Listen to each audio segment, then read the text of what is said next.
What's your view on prenups, prenuptial agreements? It's not popular to quote Kanye West, but if you ain't no chump, holla, we want prenup. We want prenup. I mean, that's what he had to say. Meaning, so that's prenup is a good idea. Prenup is an excellent idea. Prenup is a contract between two people that binds their respective rights and obligations in the event of a divorce when it comes to financial issues. That's all it is, and there's a lot of reasons to have them, and there really aren't any reasons not to have them other than the fact it requires an uncomfortable conversation.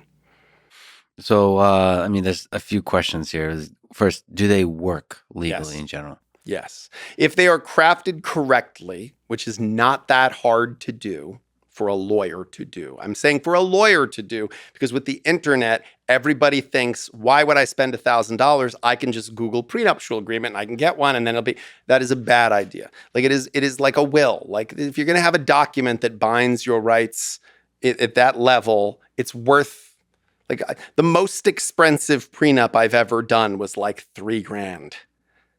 That's ridiculous. That's not a lot of money. Like, so there's no reason you wouldn't do it, but people will still. I've had clients that have hundreds of thousands of dollars and they did their prenup downloading something from the internet.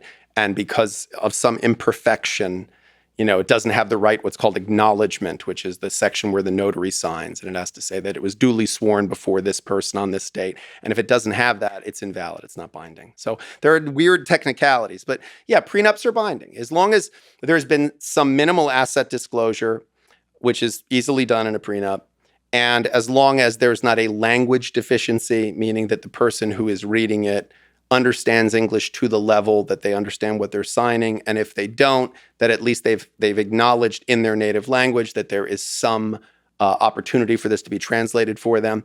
Yeah, they're binding. They're presumptively binding. We live, thankfully, in a culture where people are allowed to enter into contracts about money.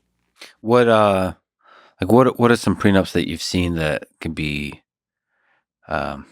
effective, or that people converge towards in terms of what does an agreement look like? Because the popular conception is when there's no prenup, both sides get half. And that's generally true, that both sides get half. Equitable distribution, which is what the law is called, it's the law of equitable distribution. It's not called the law of equal distribution for a reason, because it's equitable, not equal. Now, equitable is presumed to be equal, but there are exceptions to that presumption. And that's where lawyers can get into fun and or trouble, depending on how you view it. It's where we make our money. We make our money arguing that the fair result will not be just a 50-50 split. And so there's the very generic standard prenup, which is easy. And I call that yours, mine, and ours. Like if it's in your name, it's yours, whether it's an asset or a liability. My name, it's mine. Joint names, we split it 50-50. Simple, clean. And you go in to the marriage now, knowing what the rules are. So if you get a bonus at work and you put it in your sole name, then it's your separate property in the event you divorce. Mm-hmm. You go out and buy a boat and she doesn't support you buying the boat, but the boat, you got a big loan on this boat. Mm-hmm. You're responsible for that loan. So I like that because I like people having some control. And I also like people having to have discussions. Well, why are we putting that bonus just in your bank account? Why wouldn't we put it in the joint bank account? We should have that discussion while we're married, not when we're in a divorce lawyer's office 10 years later, because we should be able to talk about those kinds of things. So, what's interesting about prenups is that somehow people think there's something like it takes away from the romance of a marriage. But I've said it before and I'll say it again, all marriages end. They end in death or divorce. So having life insurance or having a will, it doesn't mean you can't wait to die. It doesn't mean you're looking forward to death. It doesn't mean that you're predicting, your demise sometime imminently. It just means that, you're being realistic and honest. So when you marry, and I don't mean spiritually marrying, having a marriage ceremony, I mean legally marrying, you're making changes to your rights and obligations under law. That's what you're doing. Like marriage, from a legal standpoint, what we mean when we say I got married is a state agency. It's been created by the state. Like this is a legal status that most people who are in it know nothing about. They just did the most legally significant thing they're ever going to do other than dying. And they have no idea what rights and obligations it created in them. And the first time they're going to get an education about it is in my office. That's crazy. When they get divorced. That's crazy. And so prenup is an opportunity to learn something about it at the start. So first of all, whenever someone approaches me about prenups, and that's like 4 or 5 times a week probably, depending on the season. Right before wedding season, we get a lot. When's wedding season? Well, it used to just be the summer. You know, they say when you marry in June, you're a bride all your life. That's from some Rodgers and Hammerstein musical. Now the fall is very big too. People love fall content, fall weddings, pretty, pictures and things. Fall content. Yeah, fall content. It's good on the Hashtag gram. Fall content. Yeah, all it's right. all for the gram. That's a hashtag. Weddings is for the gram. I have to tell you, weddings is performative, man. See, the problem is though, it's curated. So you'd say, here's us picking the cake. It's not here's us doing the prenup. You know how many people I've done prenups for that I've watched on their social media or them being interviewed by Andy Cohen on Bravo and saying, well, no, we don't have a prenup. Yeah, you do. Yeah, you do. You do. It's in my office. It's in a folder. Yeah. They have I don't prenup. even know. That's beautiful. But prenups are not published anyplace. They're not filed with a court. They're maintained by the 2 people that signed it and their lawyers. That's it. So nobody has to admit that they have a prenup. Beautiful. But there's a certain problem with that insofar as a lot of people have prenups and we need to normalize prenups. Like there's no reason not to normalize prenups. There's no reason not for until some famous people say, yeah, we have a prenup.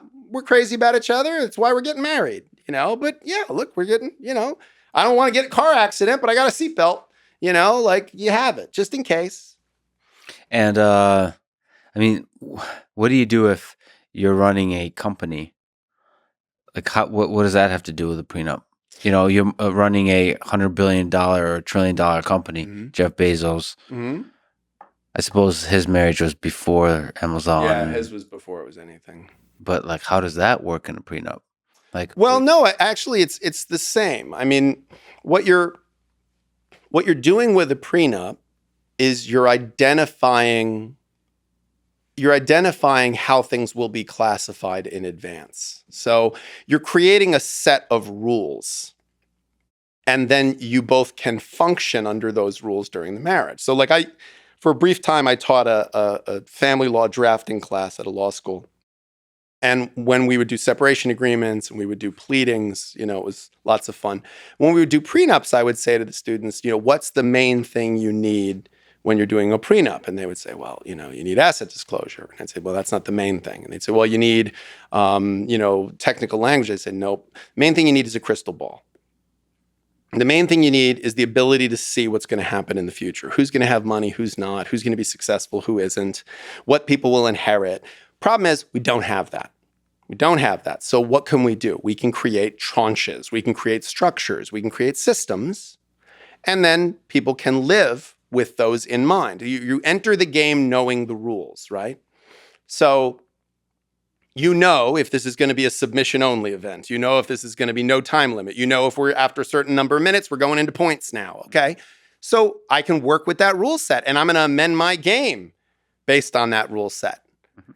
Same thing. You're just going to say, look, what's the rule set? Let's agree on the rule set. And then let's conduct ourselves with the rule set in mind. Let's plan with the rule set in mind. And I think that, and by the way, and if you're going to cheat, you cheat with the rule set in mind. You're cheating, right? You're trying to get around the rule set.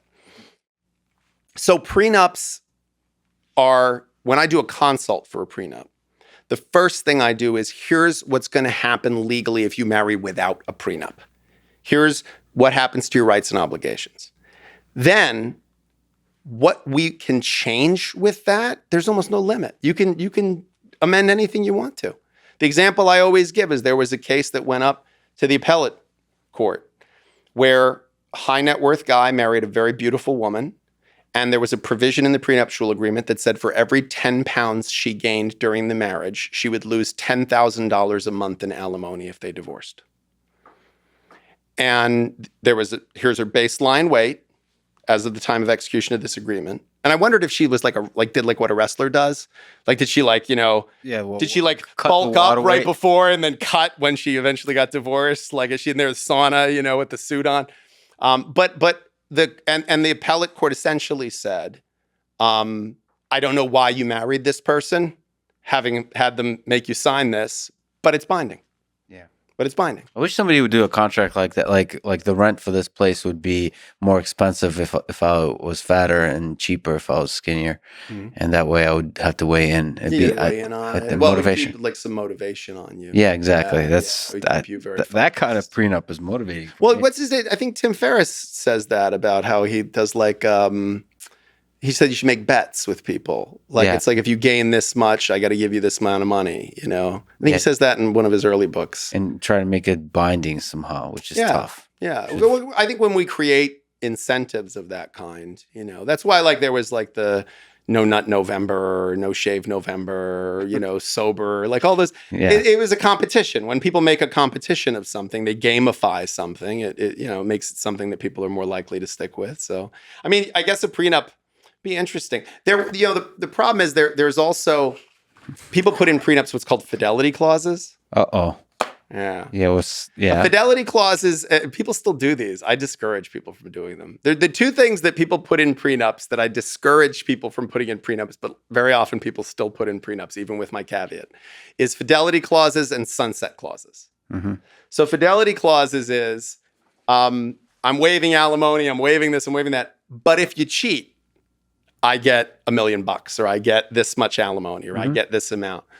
And I know the intention is to disincentivize the person from cheating. It's a deterrent to have them cheat.